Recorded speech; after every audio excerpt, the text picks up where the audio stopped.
Indian-born American author, CNN host and former editor of Newsweek, has recently called Trump's brinksmanship with India as Trump's biggest mistake. Zachariah, in his Washington Post article, reminds American readers that United States-India policy has moved from strength to strength under 5 presidents starting from Bill Clinton in the 1990s, and it continued under Donald Trump's first administration. Zachariah argued that United States has no real option but India to contain the rise of China.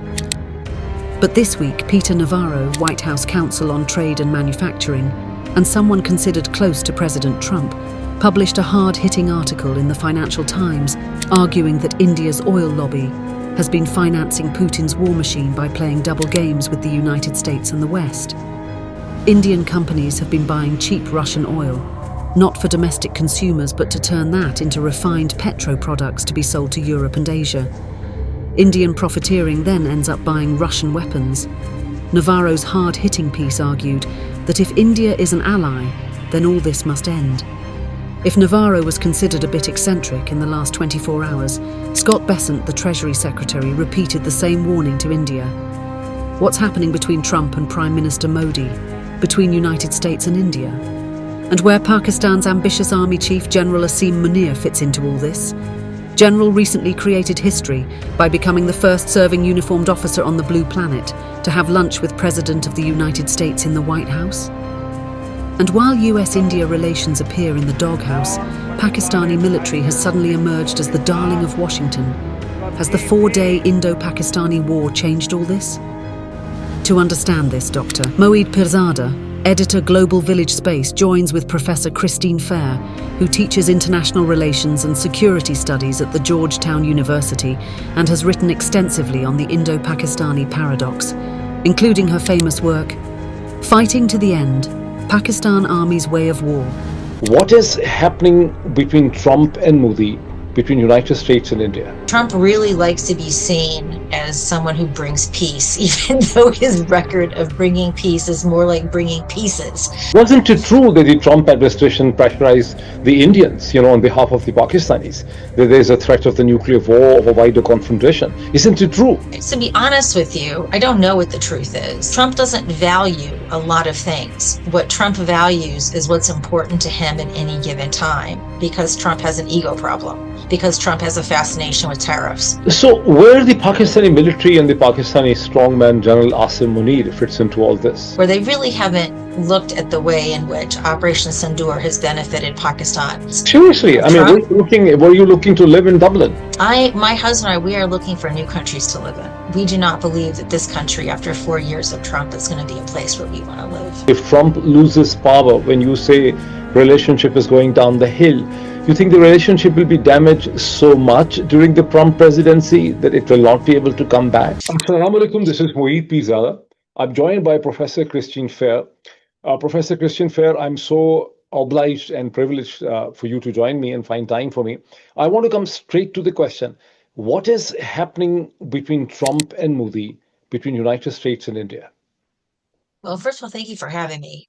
Second of all, I'm not exactly sure that I have a really compelling answer to what is a really interesting question. I think the U.S.-India relationship as it stands right now is really at peril. This has been a relationship that has been built through really hard work, bilateral work over the last 25 years. Really kind of going back to 2000 with President Clinton. And this relationship had kind of been presumed to be indestructible because it had been so thoroughly bureaucratized. And what we've seen under Trump is that it is in fact quite destructible.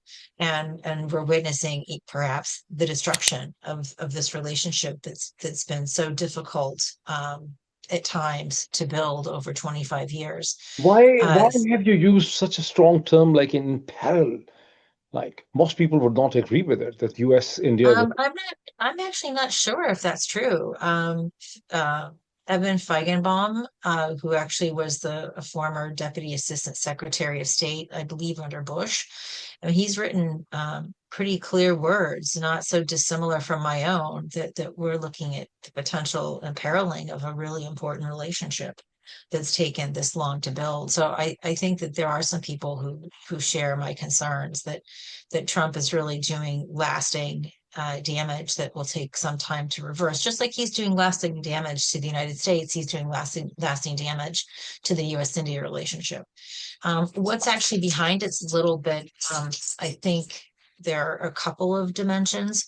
One is just the personal dimension. Both of these men have titanic egos.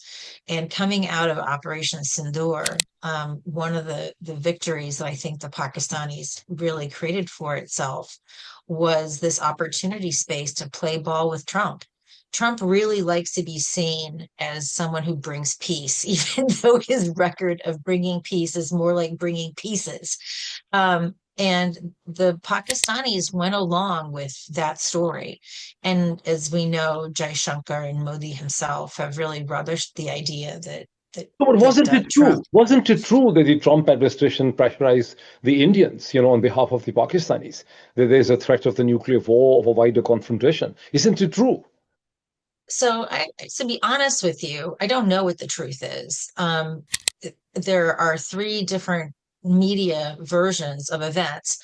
I think the New York Times basically talks about President Trump pushing on an open door, that both India and Pakistan were looking for de-escalatory pathways out of the crisis.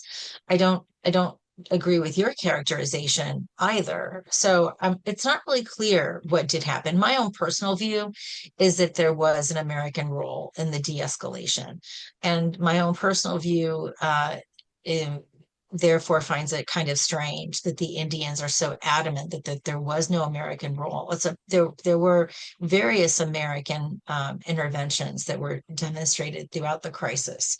So I don't really know why the Indian government is so adamant that there wasn't a U.S. role, but that has certainly But contributed why you say that you're not very clear? I mean, the India's politics has always been that India is sovereign, is not going to take a dictation. If Indira Gandhi was in a move, No, actually, it's not. Actually, that's not really true. The Indians were very happy for American intervention at Kargil, for example, when the Americans told the Pakistanis to stand down and stand back. So there have been times when the Americans have been very happy for U.S. interventions. And so why it is this time when the evidence, at least to me, as I've seen it recounted in credible newspapers, seems to suggest an American role, why the Indians are pushing back against it with such vigor. I find it to be a little bit mysterious. But I think this friction coming out of Operation Sindoor actually paved the way for this current crisis, because some of the rationale, for example, for the 50% tariff doesn't make a whole lot of sense if we're putting 50% tariff on India to punish it for being a petro launderer of Russian oil and gas. Meanwhile, when President Trump is literally feting Putin with a red carpet, this isn't internally consistent.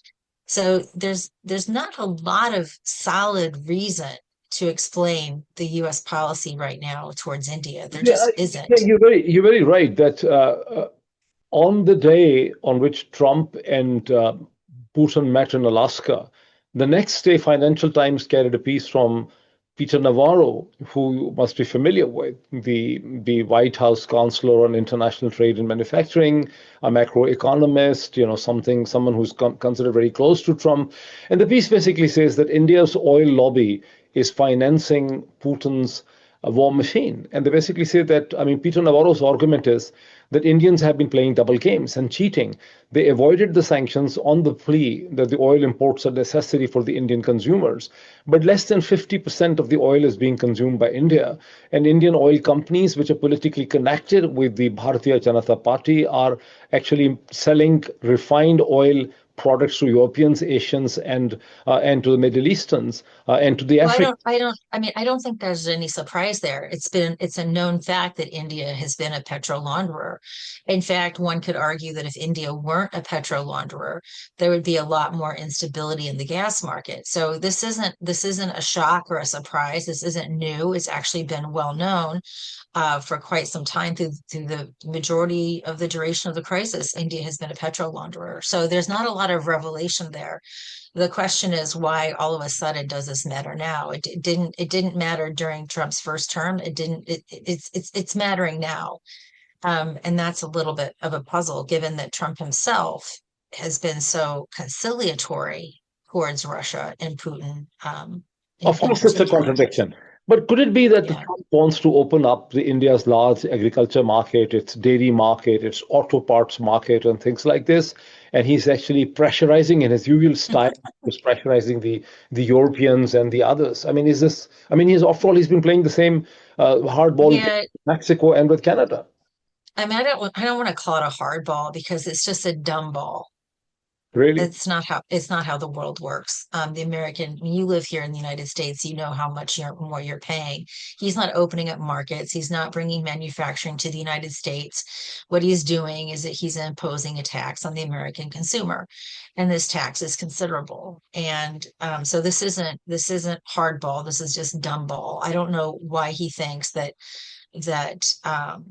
getting tariffs on a country is somehow leverage that's good for the United States. It's really bad for the American consumer. And just about every single economist is going to tell you that. I don't even have to be an economist. I just listen to economists.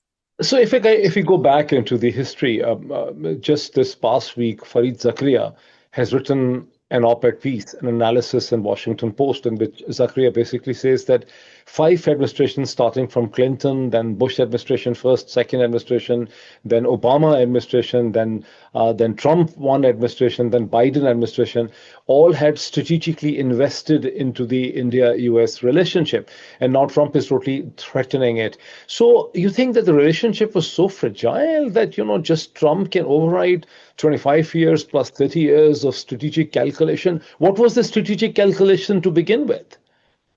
Well, I think the strategic calculation, whether or not one agrees with it's another issue. Whether or not one agrees with the instruments. For example, I did not support the Indo-US nuclear deal, but the overriding presumption has always been that India is going to be a partner in managing China's rise. And I think the strategist of this relationship, Ashley Tellis, in his Next Step strategic partnership, lays out about 5 to 6 lines of activities that this was written in 2004.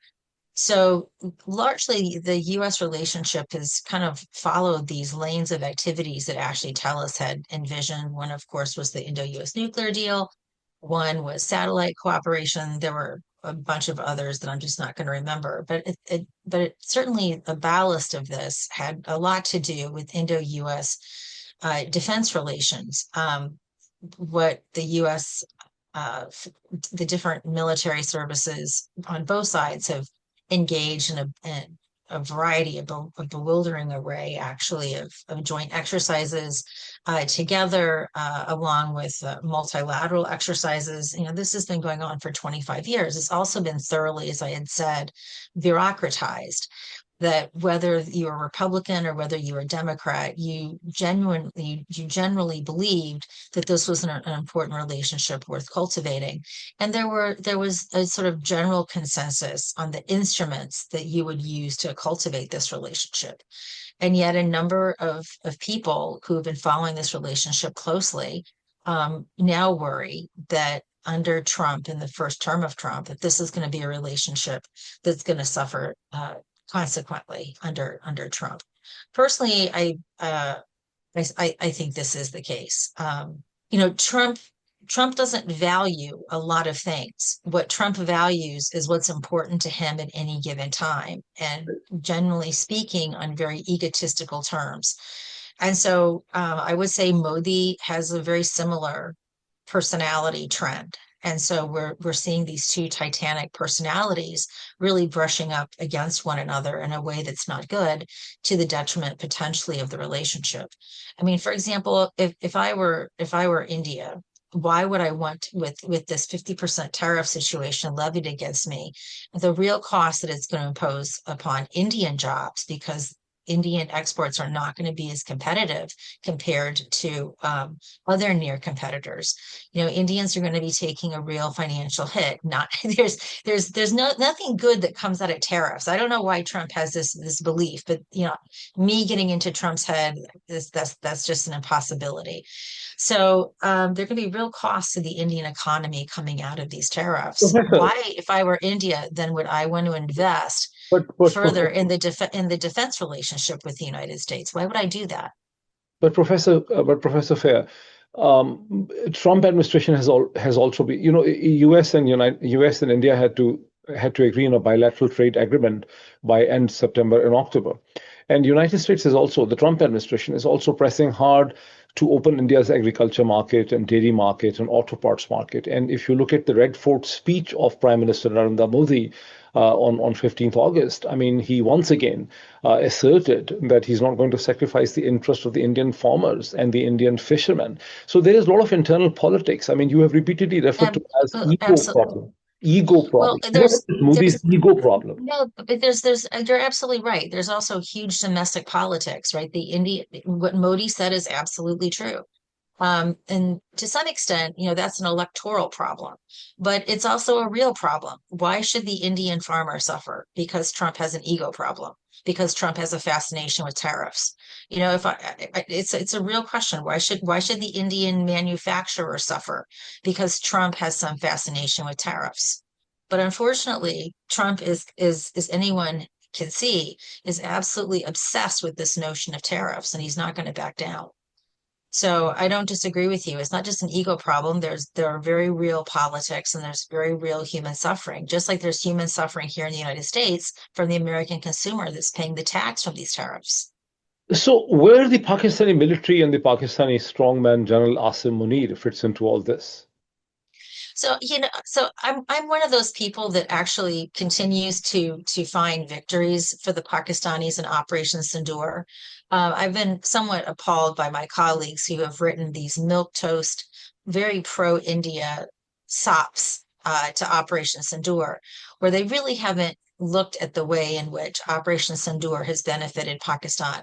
One of the obvious ways that Operation Sindoor has benefited Pakistan tremendously is Pakistan not only immediately recognized Trump for playing a conflict mitigation role in the crisis, but they also, furthermore, offered to nominate him for the Nobel Prize, which is another one of Trump's fetishized fascinations. So the Pakistanis were really able to find an opportunity to create traction with the Trump administration that really didn't exist prior to Operation Sindoor. Hmm. But even before this, from January onwards, because Pakistani military establishment was very worried that Trump might actually be making adverse commentaries because of Imran Khan, because of the pressure from the Pakistani American community. So they had hired 2 or 3 lobbyists, and they're paying almost $4 million a year. And I think the lobbyists were basically telling them that what are the personal characteristics and weaknesses of the Donald Trump. So they came up with the real estate ideas, they came up with mineral deals, then they came up with the cryptocurrency, then they found the Operation Sindhu. So Indians, on the other hand, had someone been suffering from what I call as the intellectual complacency or arrogance, in the sense that we have such a stable, multi-dimensional relationship. So the Pakistani military apparently has worked very hard and intelligently on wooing Trump, and Indians have been, for the first time in my lifetime, I'm saying that Indians are in such a wrong side of White House. I mean, so you're right about what Pakistan did, right? It hired a very prescient lobbying firm, a lobbying firm that knew Trump very, very well, and helped Pakistan to negotiate those waters. I think you're also right that the Indians were very complacent. I mean, the Indians have been very supportive of Donald Trump, and I think the assumption was that a Trump 2.0 would be as useful to India as Trump 1.0 was. And the Indians have certainly been, um, swiped, Hmm. broadsided by this realization that Trump 2.0 is going to look very different for India than it did under Trump 1.0. Hmm, hmm. But still, irrespective of the fact that the Pakistani lobbyists worked very hard and very intelligently, President of United States in 200 plus years of its history has never invited for lunch any military officer wearing a uniform from a third world country. Yes, the dictators have been to White House, but they were presidents or head of the states. I mean, how come such a miracle has happened? So look, I think there is no miracle. I think you just had a really you described it. You described the pathway to success very well when you laid it out. I think that's what happened. I don't think there is a miracle here. I also think Trump really needs to, we need to stop thinking about Trump as a conventional president, right? Trump is not a conventional president. We need to stop thinking about him as a strategic genius. He's not a strategic genius. He's not a genius. He's in severe cognitive decline, and he has a fixation with dictators. So I'm not sure if I wouldn't be so boisterous in promoting this success, because I think what attracts Trump to Pakistan are not those features that you might want to so readily embrace. Hmm. So what is the future of this India, Pakistan, United States triangular relationship at the moment? Well, this is another interesting thing that even you intimate in your question. Hyphenation was supposed to have been dead and gone. Hyphenation was this idea that you had a triangular relationship. Actually, Tellus wrote very strenuously against dehyphenation, and much of US policy in the 25 years was about taking out the hyphen. That the US would have relations with India and the US would have relations with Pakistan, irrespective of whatever dynamics exist between India and Pakistan. But your question illuminates the fact that the hyphen is back in, Hmm. and the hyphen is back in. One could ask whether or not the hyphen was ever truly gone. But certainly the Indians have been actively to put it in. How can you have this relationship with Pakistan and still say that this relationship with us matters? Well, under the logic of hyphenation, the US could have any relationship with Pakistan and have any relationship with India, and it really shouldn't matter to India. It's the Americans' business. But the fact that this is not where we are, I think, is a further degradation of the relationship that people have remarked upon. So what is the future going forward? I mean, there isn't a lot of there in this US Pakistan fantasia, right? The core issues are all now for the purposes of the Trump administration doesn't care about human rights anymore and democratization, right? Right. Those are things that the State Department doesn't care about anymore at all. Rubio, not in his portfolio. So these are irritants that will not be in the relationship anymore. But in terms of what are the positivities, first of all, there's been excellent discussions of exploring Pakistan's oil, natural gas reserves. Well, Pakistan doesn't have a lot of those reserves to exploit or explore. So, But some think Pakistan has the fourth largest reserves. um, I mean, but yeah, but relatively speaking, I mean, this isn't, let's also be very blunt. What American firm is going to pay the insurance for an American firm to operate in Pakistan? Right? It's not going to happen. For the same reason that there's been no American firm selling a nuclear power plant to India, right? American firms have American insurance plans, and American insurers don't go where they don't think they're safe. And so that's going to keep, so there has to be some very elaborate commercial mechanism if that's going to go forward at all. I don't think it's going to go forward at all, period. Particularly given where Pakistan has many of its strategic reserves are in Balochistan, Right. which goes back to my point about what American insurer is going to insure an American firm to go there. Absolutely no American insurer. Right. Um, But Trump is not yeah, thinking in these terms. He just makes the bigger picture. well, that's my point. There is no big picture. I mean, there's a big picture, but there's nothing in it. There's just a bunch of pictures, but there's nothing substantive behind it. In contrast, the Indo-US relationship, there's been a lot in that relationship. There's, for example, when India wants to send some when India wants to do its moon launch, who is behind that? NASA was behind that. So we can point to real scientific breakthroughs and cooperation on the Indo-US relationship that could be now. Let's not be too dramatic, right?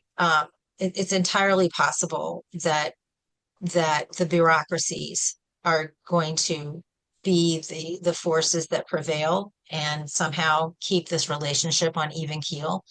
But I'm very skeptical because of the ways in which the U.S. wants to build this relationship with India has always really relied heavily upon defense sales. If you're India, why would you want to continue to participate in Why building the do you say relationship in US? this way? Why do you say US?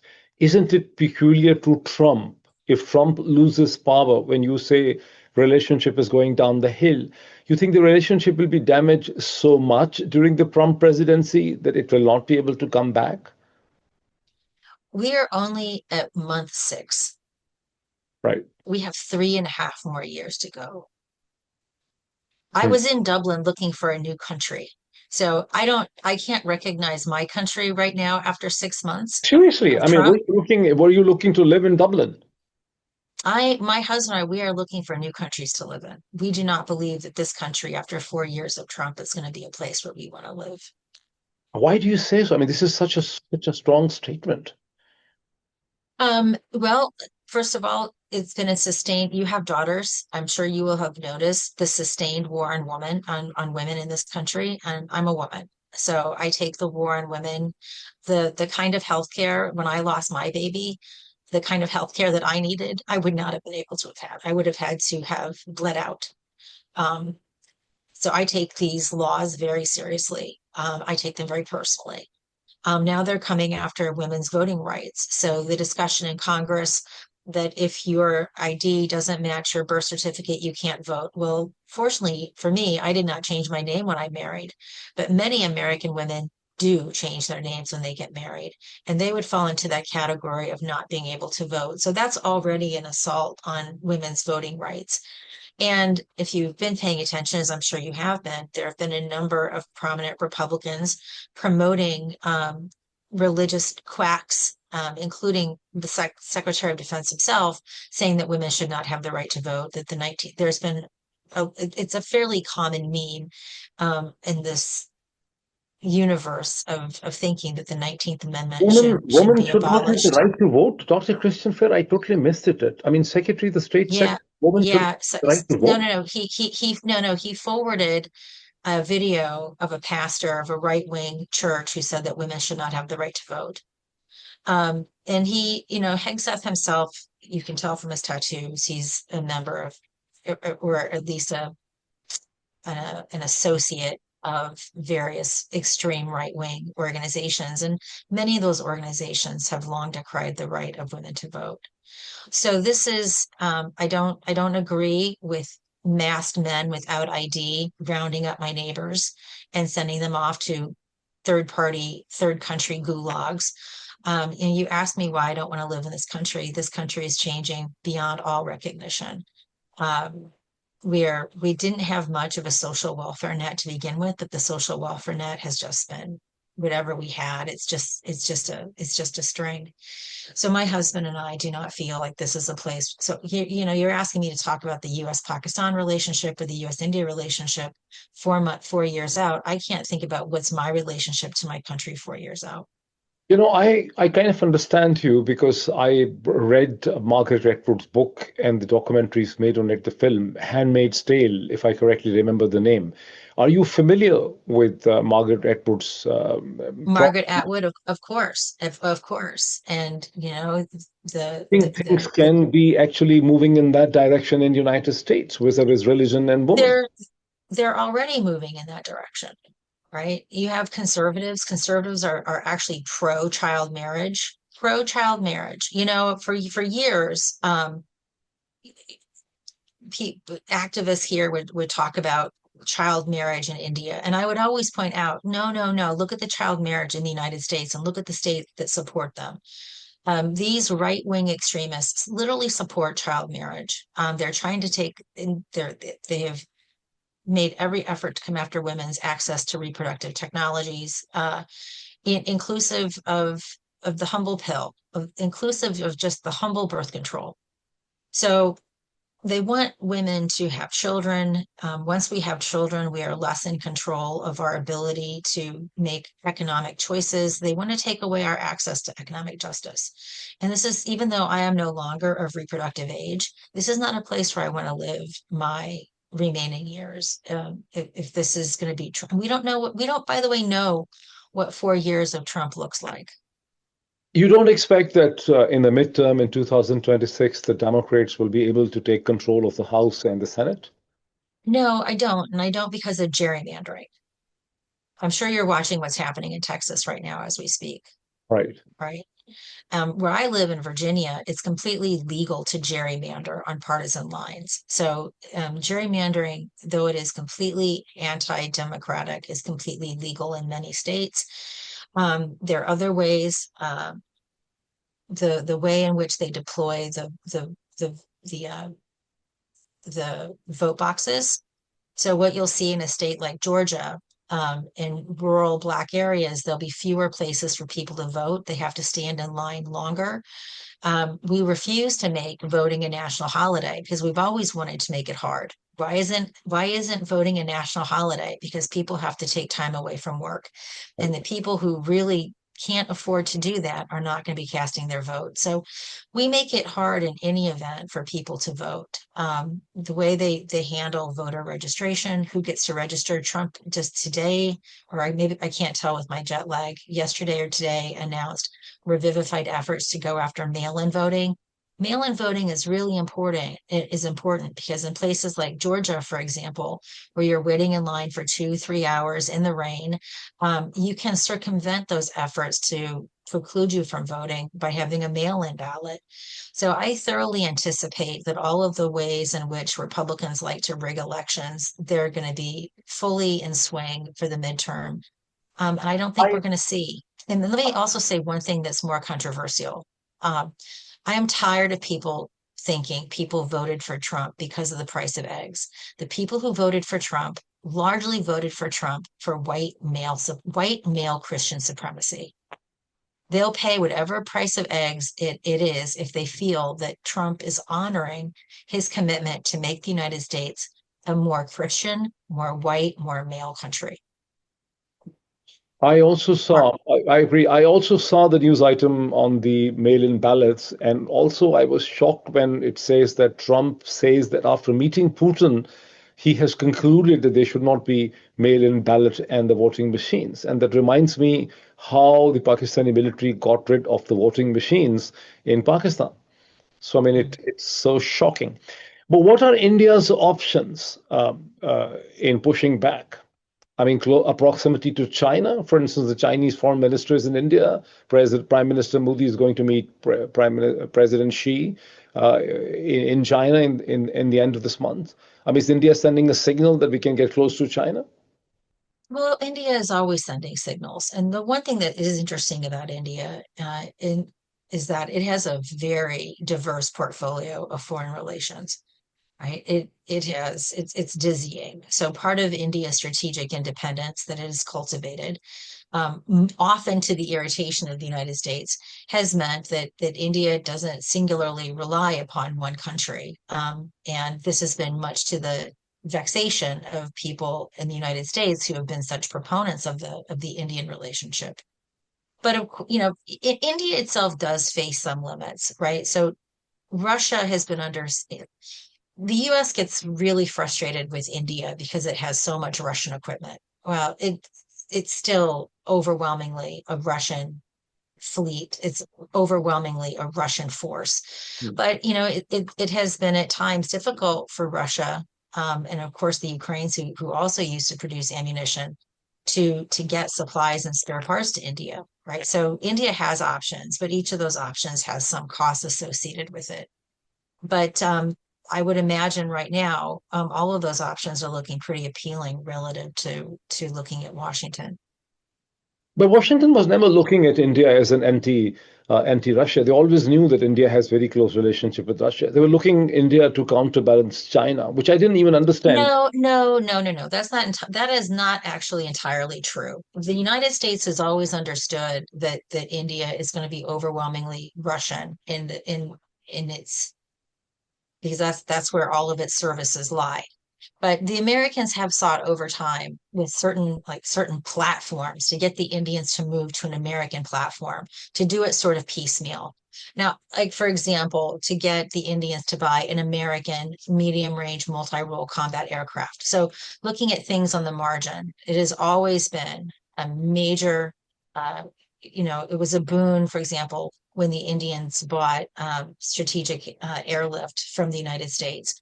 So the US is, even though it understands the Russian puzzle overall, it has still been very impatient in trying to get the Indians to buy American platforms in strategic sectors. I would, you know, I would actually argue that if your goal is to have a really strong, competent India, maybe that shouldn't be your goal because American systems are really expensive. You can't do jugaad with them. And South Asians do engage in jugaad in their weapon systems, and it's actually strictly prohibited. The Indians have been doing jugaad with the Russian systems. Yeah, of course they have. Of course they have. And the Russians don't care, but the Americans, of course, care. But the other issue is one of logistics. The more India, so India itself doesn't want to be singularly reliant upon Russia, so it also has other defense relationships with other major European partners. Like The French. problem is, like, the French, for example, but they're not the only ones. The Swiss, but when you think about this as a logistical problem, so let's say India has, I mean, most westernized countries have just a couple of MMRCA platforms. And the reasons for that is the logistics. Like you want to be able to have interchangeable logistics. You want to be able to have interchangeable pilots, whether your pilot lives in Hawaii or whether your pilot lives in Seattle, they can fly the same air platform. India doesn't have that luxury. Right? India has so many different platforms. None of its pilots, none of its logistics are interchangeable. So you have this fixed set, and the logistics is a whole other uh, uh, uh, net of cost that's associated with the weapon system. So, from my point of view, probably adding another weapon system to that mix doesn't make the most sense. But I'm not someone who's trying to sell U.S. weapon systems. My colleagues who want to sell weapon systems minimize that logistical nightmare and in ways that I don't. But anyway. After the May conflict, the air war between India and Pakistan, some Pakistani military sources have been writing on Twitter that India had a mishmash of weapon systems, whereas Pakistan had a far more integrated command. Do you think that was the reason that Pakistanis did relatively better than the Indians in the 4-day So conflict? I mean, honestly, it's just out of my wheelhouse to make that assessment, but it's not wildly inconsistent with what I just told you. But Right. it's not in my wheelhouse to make that assessment. But what I think is pretty clear is that the Indians, as well as a lot of international observers to the conflict, had really underestimated the efficacy of the Chinese weapon systems Right. and in their full platforms. So that's really obvious, and they certainly seem to underestimate the radar, um, the radars on the systems. But again, this is way out of my wheelhouse, and I don't want to inveigh on a topic that I don't really understand. Uh, so uh, there's also an interesting facet that Pakistani Army Chief General Asim Munir, while talking to people in United States when he was here for the CENTCOM withdrawal, and also in Brussels, said that we know we have a lot of experience of balancing United States and China, and we're not going to disappoint or backstab any of its ally. So you think the Pakistani military will continue to balance both the Chinese and the American interests in the region? So what actually is really interesting, the Chinese have never said to the Pakistanis ever, and this is going back to the 1950s. The Chinese have never said, pick a partner. It's Right. us or them. They've never done that. And actually, the Americans have never said to the Pakistanis, pick a partner. There was an exception to this episode, and that is when the Chinese were helping to build the airport at Dhaka. The US sanctioned Pakistan for the Chinese assistance. But in general, it's not that Pakistan balances. It's just that neither the US nor China has ever said to Pakistan, you have to pick one or the other. It's actually had the luxury of investing in both relationships at the same time, really without restriction. But during the first Trump administration, there was, in fact, a back channel diplomacy going on between the Pakistanis and the Americans. There were two ex-retired generals, two ex-retired foreign secretaries, and two on both sides, like it was 8 people. And one of the two participants told me that the Americans told Pakistanis very clearly that you have to withdraw from the Chinese proximity. It's far too close to the China. And so many congressmen and senators have been saying it. Do you think that now the Trump administration has sort of stomached and adjusted? I mean, they have understood that Pakistanis cannot live without the Chinese. So one, I'd have to know more about who these particular individuals are who are placing this pressure, because my understanding is it is a historical trend. This really hasn't been the case.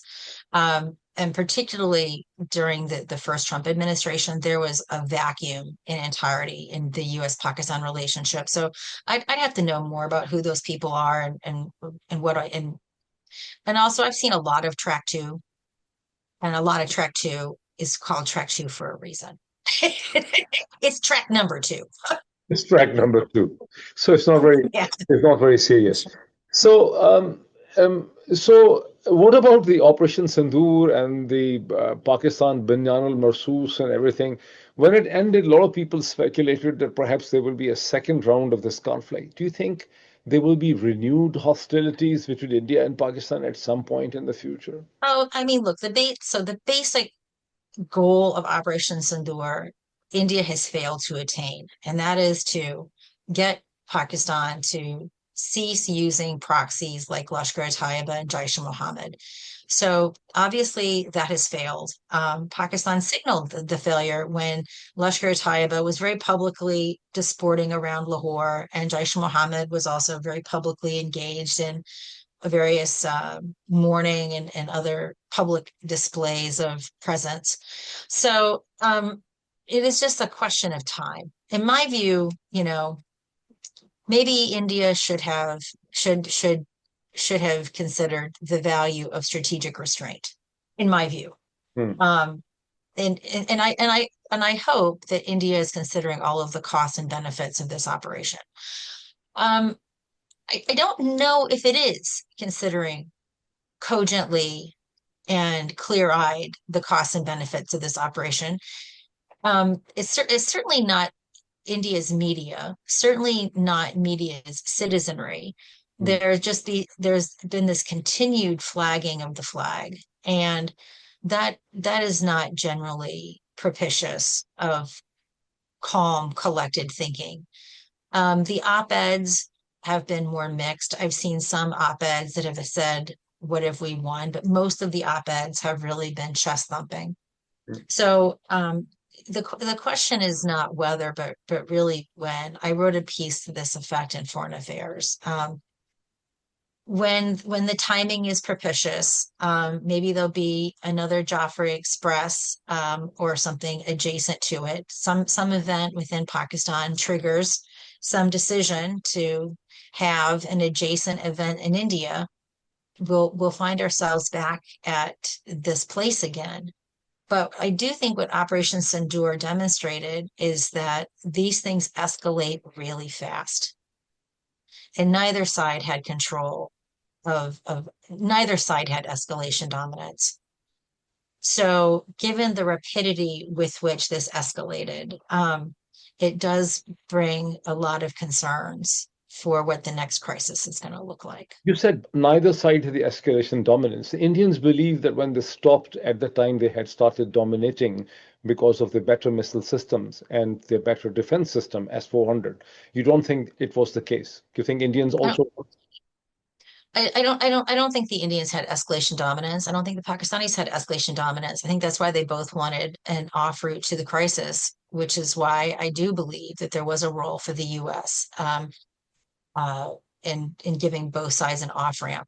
So if you had escalation dominance, you don't need to worry about a crisis. You've compelled your adversary, and your adversary is not in a position to respond. I don't think either side had that position.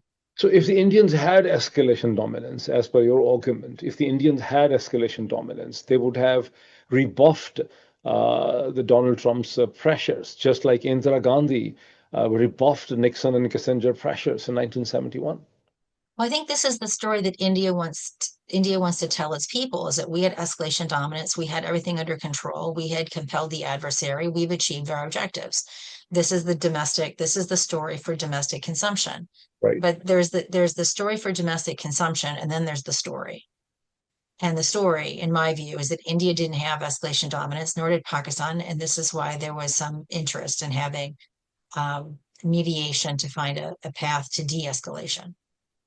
So I remember we had a dinner before we had a discussion and before the 7th May. And I asked you a question that will India be attacking Azad Kashmir, which you said is never Azad. It's basically the Pakistani part of the Kashmir, right? And you said, no, India doesn't have that kind of military dominance or capability. So will most Indians... Yeah. And I was wrong. And I was wrong. I was wrong. I don't remember the context of the discussion, but certainly as I recall it, it was retaking Gilgit-Baltistan. And so I still don't think India has the ability to retake Gilgit-Baltistan. You didn't say that India has a dominance. No. You said to me, I remember that because I thought that India has a sort of land force superiority and it can barge into Azad Kashmir and Gilgit, especially Azad Kashmir. But you said India has many gaps and limitations, and they know this, and their response at that time, the Indian response had not come. But you said the response will be massive airstrikes, and that's it. They would not be doing a land invasion. Do you think? I have to be honest with you. I had a lot of wine. I don't know what I said. So this is news to me that I said there would be massive airstrikes. So I seem to have gotten that right. You said India's only options are airstrikes. They will not do a land invasion. Whereas now my question is. So it turns out I was a perspicacious drunk. But many Indians, if not the majority, believes this thing that India has that superiority of arms and weapons that it can retake Azad Kashmir. No, so it doesn't, and the reason for it is along the line of control and along the international border, Indian and Pakistani forces are pretty equally matched, right? For India to be able to take advantage of all of the rest of its force structure, there have to be huge force movements to the west, and that takes time to effectuate. India's, these are bulky military formations. It takes a long time to move those things to the west, and they take weeks. And this was the whole logic actually behind Cold Start, was that in the time that it would take these military formations to move to the west, there would be a political stalling. Politicians would come to their senses, in other words, and call off the craziness. And so the whole point of Cold Start was giving the Indians a military package that could circumvent that process. But that's the reason why India doesn't have the ability to just go in and take Gilgit-Baltistan or Muzaffarabad, and that's because the forces are pretty evenly distributed along the IB and the LOC. So one or two quick questions. I mean, can we say this thing that after 20 years of power projections, 25 years of power projection, India finds itself into trouble? Its regional policy, its foreign policy is in trouble at the moment. I mean, look, India has an unenviable situation, and then I have to go in 7 minutes because I have to cook dinner. I have to be the Pativrtas 3 that I also am. Okay, so India has so India has a pretty tough situation. It has a territorial dispute with Pakistan. It has a an adversary that doesn't have to win. Pakistan doesn't ever have to win. Pakistan just doesn't have to lose, right? Pakistan, I've always viewed as an insurgent military Right. rather than a conventional military. It's also important why Pakistan, because it is an insurgent, in my view, it has to show every once in a while that India doesn't call the shots, that it is not completely hegemonized by India. And that's why every once in a while, Pakistan takes these calculated risks just to show the Indians, you don't really run the cards in South Asia. I mean, that's what Kargil was, right? General Jahangir Karamat really nicely explained it to me when I was a much younger analyst, is that if to do nothing is to acquiesce to India's hegemony, Right. and right, so you have to do something every once in a while. Right. And the problem is that India has a media that is pretty rabid, and it generates expectations for bloodlettings Right. that which then convert pretty quickly into political walking orders with military implications. Right. And that's sort of how why Modi has to be just as badass as he was in his most previous engagement. He has to be more badass, right? He has to be more Uri than Uri. So this is why the next conflict cycle is so worrisome to those of us, because it's going to be worrisome. Two quick questions within your 6 minutes left. One is this, that India's perception of hegemony has been undermined. Do you think that India has to do something to correct that perception, to reestablish that perception? Oh, I don't think in India's mind that perception has been changed at all. I think that's why it's so important that India promotes this narrative that Trump had nothing to do with it. We had escalation of dominance. We pushed the Pakistanis around. We got our way, right? That's the story of hegemony. If you let in the Pakistani story, no, that wasn't the case, and the United States helped, it means that you aren't really in control of the cards in South Asia. So it's from the Indian point of view, they're fighting really hard to make sure that story remains intact.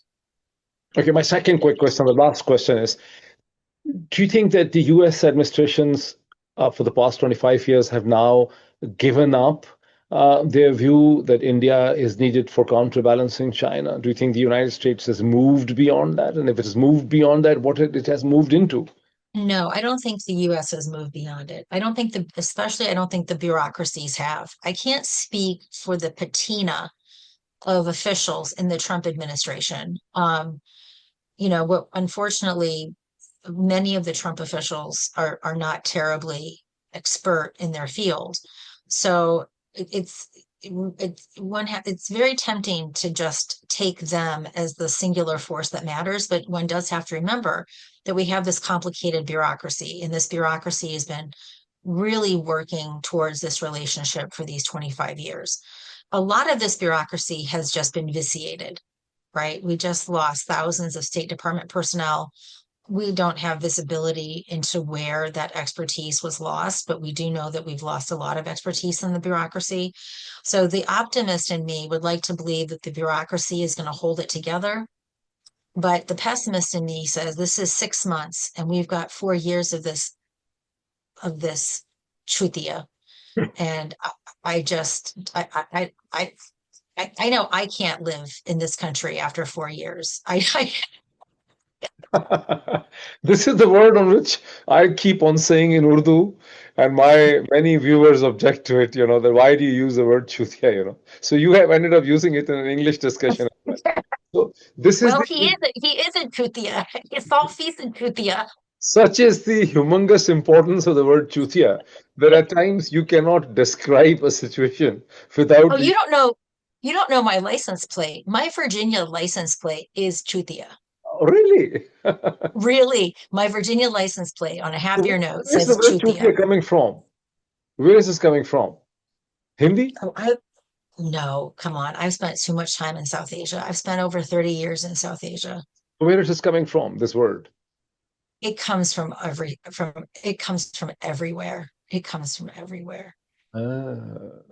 Interesting. My first friends were back in the day when I was a student in Chicago, I used to go to Devon Street, which is like the South Asian neighborhood. My friends were Indian. Most of my friends were Indian and Pakistani. Right, Actually, most of them were Punjabi because right.